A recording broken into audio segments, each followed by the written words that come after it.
Okay, so my name's Duncan, and I'm a GP in Brighton, Brighton Station Health Centre. And just last May, I started at the university as a senior lecturer in general practice. I always find with these sorts of things, it's quite helpful to dissipate nerves by confessing to be an absolute imposter right at the beginning. I'm not an expert in mental health. I'm not an expert in LGBT-specific mental health issues. Sorry to disappoint. I do belong to the LGBT community. My sort of research background is predominantly in medical education, but through doing a lot of the work that I have done around teaching and curriculum development, I have drawn on a lot of my clinical experience, initially in rural Worcestershire, not quite as diverse as you might think, and drawing on my experience to try and help from various different angles address some of the challenges that face people in our community. So I'm briefly going to touch on why this topic is worthy of special consideration, although I think the case is probably increasingly obvious. I will draw on work done by organisations such as Stonewall in illustrating that. Before just starting to try and unpick why that might be, and then hopefully move on to areas for potential hope and development. So a lot of these figures that you see in front of you will probably be sort of fairly common knowledge. They're bandied around quite frequently, based on work done by Stonewall and so on and so forth. Mental illness is incredibly common in the LGBT community compared to the general population. I do apologise for the way that the slides have sort of reformatted on this display, but just some headline facts there. Depression, instead of affecting, say, 1 in 3, 1 in 4 of the general population, you're looking at more than 1 in 2 of those in the LGBT community.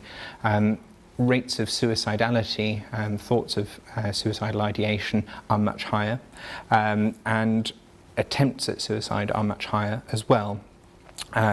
Self-harm and harming behaviours such as substance abuse, substance misuse, are also enormously high in the community compared to the general population. Some of the associated factors relating to this do relate to the potentially more apparent issues around the much greater rate of assault and trauma, including child sexual abuse, of those who identify as belonging to the community. And I was quite surprised to find myself that even as late as 2018, around about 20%, 1 in 5 people, declared or disclosed that they had felt pressured at some point in their lives to pursue some form of conversion therapy. And that, one of the reasons that's quite surprising, or at least it was to me, is within the clinical community, certainly from organisations such as the Royal College of Psychiatry, there has been, predating that survey, a lot of work done around sort of saying that sort of practice is utter nonsense as well as very harmful. Some of the reasons why some of these things matter specifically to the LGBT community go down to the core of belonging in groups and being other. Some work done by the Australian National LGBTI Health Network quite nicely came up with these infographics to help illustrate that there's an enormous impact on both belonging to a community and also being out with a community on health. And some of that touches on what I'll come to next around minority stress and some of the issues around accumulated advantage and disadvantage.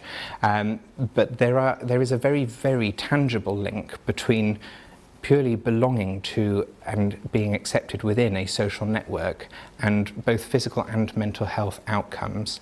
There's quite a lot of evidence, especially around some of the wider work about the social determinants of health, that illustrate that group belonging and community connectedness has an enormous implication on things like cardiovascular disease risk factors, cancer recurrence rates and wound healing.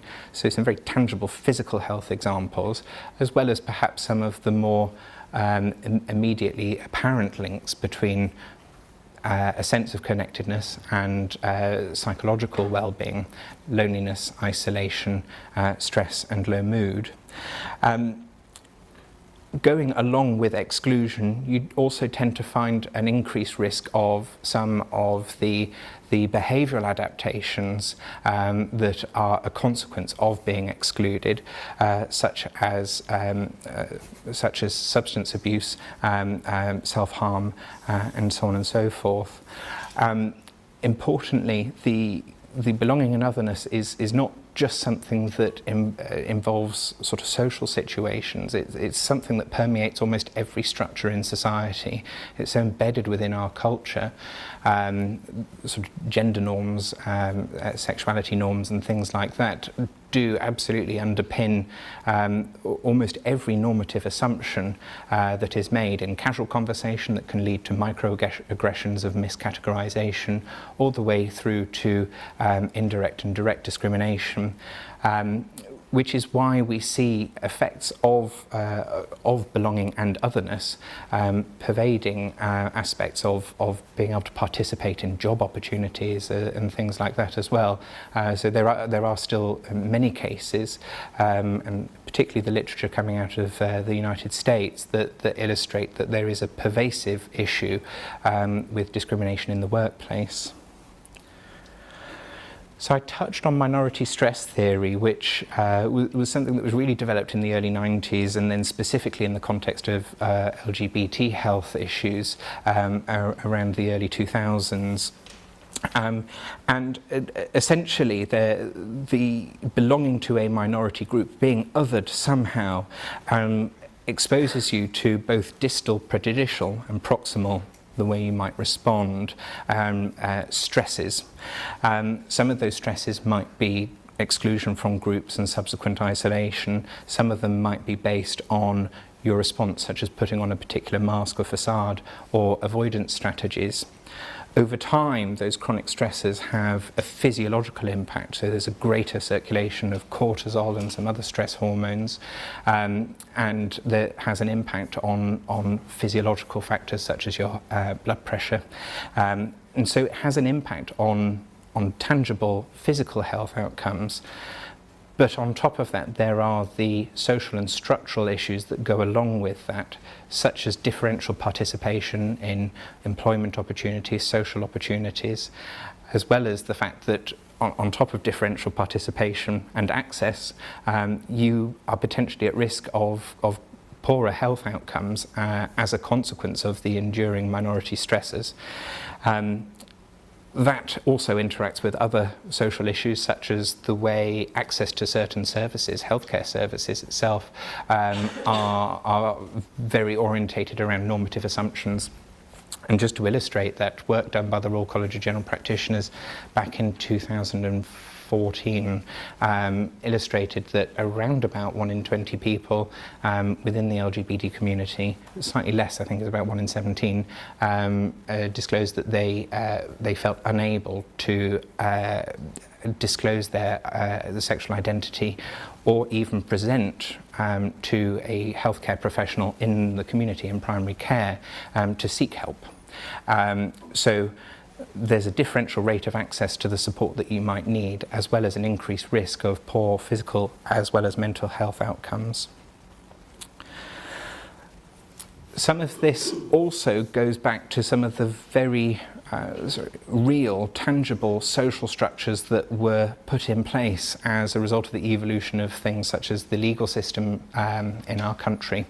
That has inherently been influenced by religious norms and social expectations. As part of his reformations, Henry VIII came up with the Buggery Act in 1553. The rest of Europe was a little bit slower to fall behind, to follow suit. But essentially making illegal anything that was considered unnatural, and that wasn't specifically anal sex, but anything that was considered sort of out with the norm as dictated by by a very privileged few. Now, because it was illegal, it dictated, or it mandated, the law mandated public medical examinations to confirm whether somebody had participated in crimes against nature. And that involvement of medical professionals led to an interest in studying what it was that went on, both in terms of looking for physical signs to establish a body of proof and evidence for these convictions, but also what might have caused it. And as we're so geared up towards problem solving, not only what caused it, but what can be done to fix it. And so, blossoming in the 1800s, you had a bunch of physicians, starting with Charcot, who was widely considered one of the forefathers of neurology, developing his work around hysteria, and his student, Sigmund Freud, developed theories around sexuality and homosexuality, evolving from concepts of sexual inversion, believing that there was a physiological state of being a neuroendocrine hermaphrodite. Sigmund Freud specifically built upon earlier theories of hysteria, developing the notion of homosexuality as a reaction, as a means of trying to cope with an unresolved underlying Oedipus complex. There was no way of not having an Oedipus complex, because it was either a complex involving your mother, the Oedipus complex, or an inverse Oedipus complex involving your father. Then one of his successors, a chap at the bottom who I'd never heard of before doing my homework, developed the phobic theory of homosexuality as a means of coping with it. Again, I apologise for things being chopped off by the formatting here, but this was reflected in the way that homosexuality was considered in very, very sort of concrete terms. So in the evolution of the American Psychiatric Association's DSM, Diagnostic and Statistical Manual for blah, blah, blah, whatever else it is, they first started developing their sort of statistical coding just before the Second World War. And then it was after the Second World War that they came up with DSM-2, where it concretely described homosexuality as a pathology. Later on, in around about 1973, it was depathologized in the DSM, although there were pathological states that resulted in homosexuality that were still sort of enshrined within their sort of statistical acknowledgement and documentation. The World Health Organization's ICD, International Classification of Diseases, until very recently, until the ICD-11, which was released this year but finalised last year, still had aspects of homosexuality written in there as an acknowledgement of a pathological response to an underlying problem. Part of the issue with that is that by pathologising it, it reinforces the implication that A, it is abnormal, and B, it is something that needs to be or can be treated. In the earlier work around the American Psychiatric Association's stuff, there was a lot of very, very loosely or poorly substantiated work by scholars looking at how people can be cured of their homosexuality, of their abnormalities. The majority of these studies lacked any form of follow-up, lacked any form of reasonable sampling and control, as well as numerous underlying ethical issues related to them. There has been no scientifically demonstrated A, abnormality, or B, positive impact of any curative effort whatsoever. In fact, it is quite widely considered an incredibly damaging experience for somebody to go through. I mentioned some of the laws that sort of predated issues that have affected the way society conceives homosexuality. It's important to note that from the earliest iterations of legal frameworks, anything other than men involving other men, men involving children, and men involving animals wasn't really considered in law. So women in same-sex relationships were not legally considered. It wasn't until around about that number's been obscured now, so I'm not too sure, but 1850 something or other, when the last execution for homosexuality was undertaken, so still in our relatively recent past. And it wasn't until an amendment to the law in the 1861 Sexual Offences Act that it was altered to become slightly less illegal. In 1957, the Wolfenden Report recommended that it shouldn't be considered punishable and considered fully illegal if anything was done in private. In the preceding laws of the Sexual Offences Act, which were subsequently amended, mentioned how it had to be private, only 2 people, and over the age of 21, which was always disparate with the legal age of consent considered for heterosexual relationships. Some of these limits, specifically the age of consent, were overturned by the European Court of Human Rights in 2000, although there had been earlier attempts to try and overturn those laws in the UK, interestingly largely led by the House of Lords, and it was their House of Commons that got in the way of that progress. Another point worth mentioning for those who might not be familiar is that of Section 28. So Margaret Thatcher in the 80s passed an amendment to the Local Governments Act that essentially banned any public organisation or body from doing anything, so providing information, stocking literature, providing any form of support that might be contrived as being seen to publicise or support or excuse homosexuality. And that had a real implication for the development of psychological resources in terms of training and support of an entire professional body around supporting people of the LGBT community. It wasn't until the 2000s that this law was repealed. What has been chopped off is a list of further examples of steps, incremental steps towards progress. In 2000s, we saw changes in the law that allowed Her Majesty's forces to permit people who were openly belonging to the LGBT community to serve in the forces. There were specific amendments made in 2002 to the adoption laws. 2004 saw the Human Embryology and Fertilisation Act amended to enable same-sex couples to have children.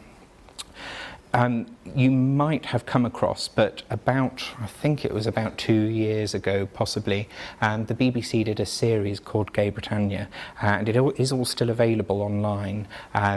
It's a very poignant, very moving showcase of literature, art, and also documentaries, interviews with people who went through some of the experiences whereby either they themselves or people they knew or they had loved were imprisoned and subsequently submitted to institutionalised torture as a consequence of public disclosure of their homosexuality.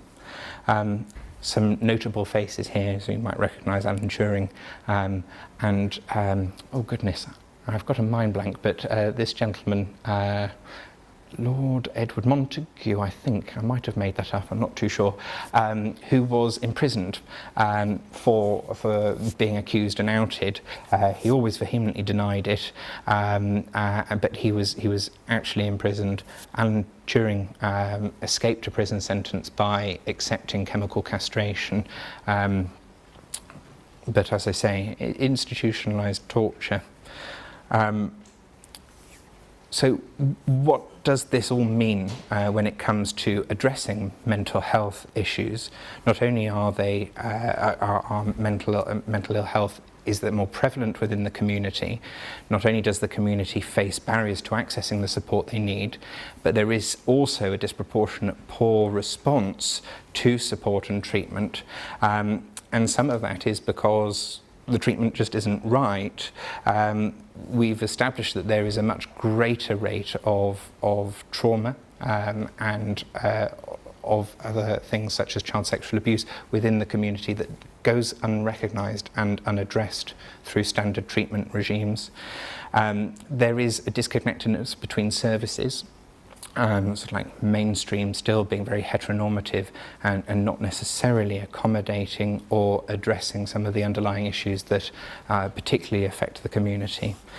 And looking at the literature around what is most sort of advisable in terms of providing holistic support, rather than looking at sort of completely contrary to the ideas and the notions that underpin conversion treatments, actually having identity affirming approaches underpinning the treatment that you have, and that is both in terms of gender identity but sexual orientation as well, and normalising it in a holistic way is believed to be one of the more effective sort of approaches that underpin the therapeutic relationship.